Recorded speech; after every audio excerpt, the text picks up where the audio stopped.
essentially our farm here is a grazing farm, so I manage all the young stock, so it's calves, young bull calves, it's going to be young cows which become dairy cows, which I'll rear them up from essentially they're 4 weeks of age, and then from 4 weeks of age they stay on this farm here until about a 2-year-old. So I feed them calf milk, which is in that calf feeder in the corner there, and these essentially young calves, and then the older cows, or the older cows are called R2s, and they'll become heifer cows, which will go into the dairy farm. So essentially all the animals here are all the young stock, and they'll eventually go from here to the main dairy farm down the road at some stage.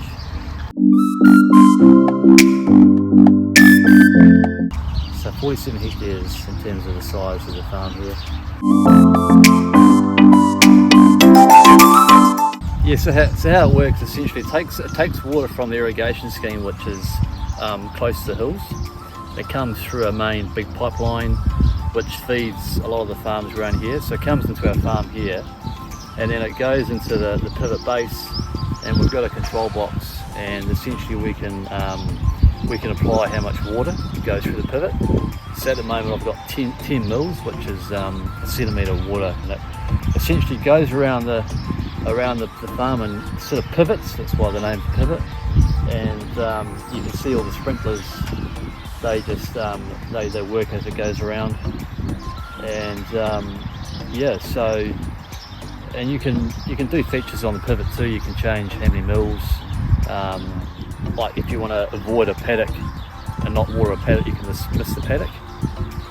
So, I couldn't tell you how long it takes, because it's my first run today actually, but it's quite slow as it goes around, you see. And yeah, a lot of farmers in New Zealand, this is the main source of irrigation, is the centre pivot.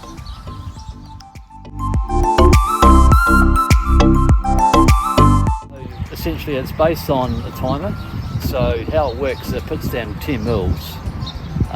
If I put on say 5 mils, it will go slower, but it's the application of the water. So if you put on say 50 mils, it'll go a bit quicker because it puts on so much in that area.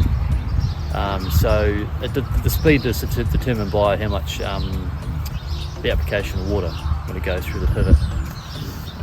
So I can show you down here how it moves anyway. So just don't touch the fences because there's a lot of power there. But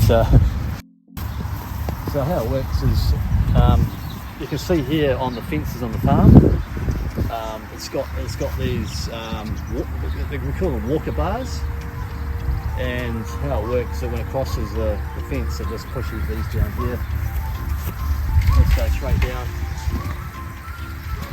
and it just comes along here, and it goes water around there as well, so it avoids breaking the fence as you go around the farm. So we might be able to see try and get a wheel which is going to move down here.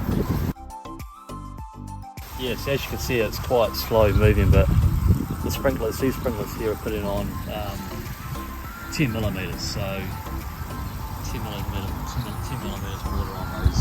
That's where I'll go very soon. There we go.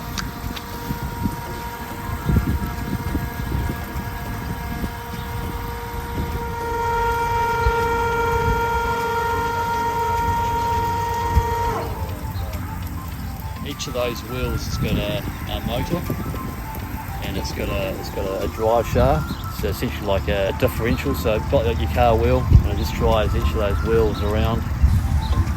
So you two motors on each wheel. They don't all go at the same time. Just how it works is the outside of the pivot, which is the outside span, the wheels go first, and then it comes down here. So the wheels start moving here first, and then you'll come down, and they move as they go down.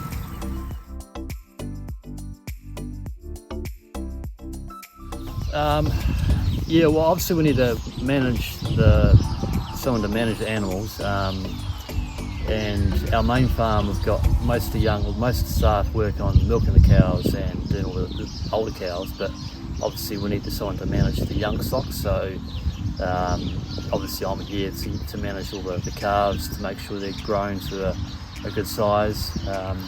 If you can show you here, this is where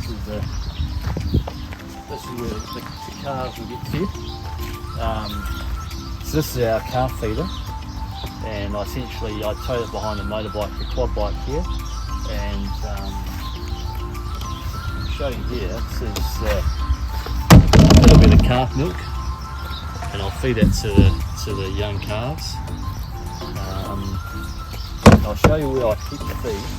And that's just kind of yeah, these are teats. Yeah. Oh, So okay. how it works is the calves come on here, and they I turn the taps on.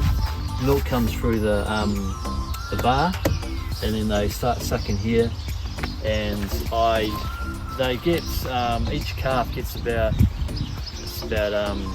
3 litres of milk, and so I work out roughly how many calves they've got in a mob, and then obviously do how much milk they need, and it works at about 3 litres a calf of milk per day.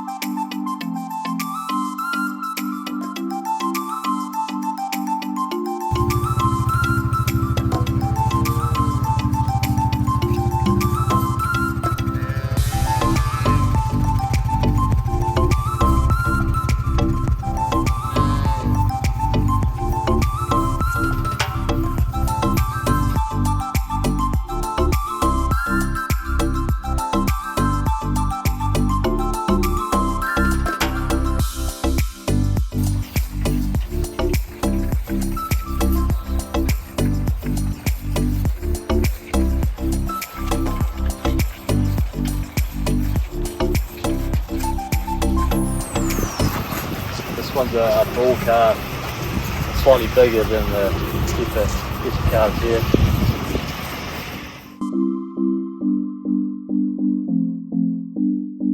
I keep most of my feed here, or my food for the calves.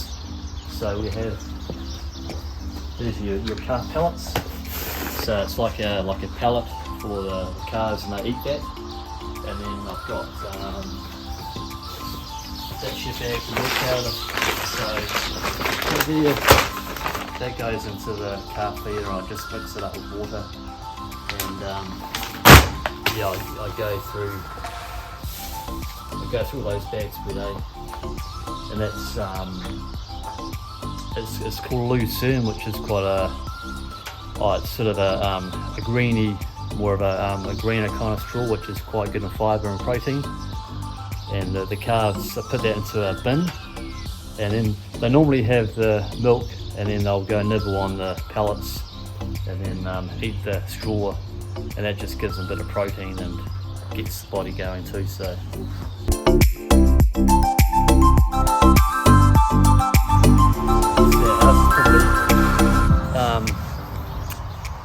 We've just moved here, so we've been here since May, so we're still getting to know the area and the landscape and the gardens and that kind of thing. So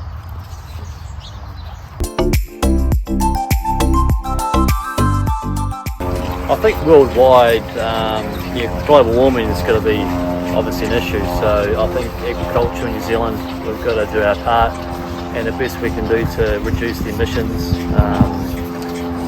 And a lot of changes are happening in terms of like grass varieties, feed sources for cows, and there's also limits on how much can be farmed. So that's sort of the big picture of how we're trying to reduce the greenhouse gases in the world from New Zealand. Yeah, obviously agriculture has a part with the climate change. So obviously the cows belch and they let methane gases away, but it's probably obviously worldwide. New Zealand's a pretty small. I think New Zealand's one of the smallest emitters of gases worldwide, so we're pretty good. But obviously, as a country, we need to obviously think of science and how we can improve the effects on the global warming, I guess, and how that's going to work.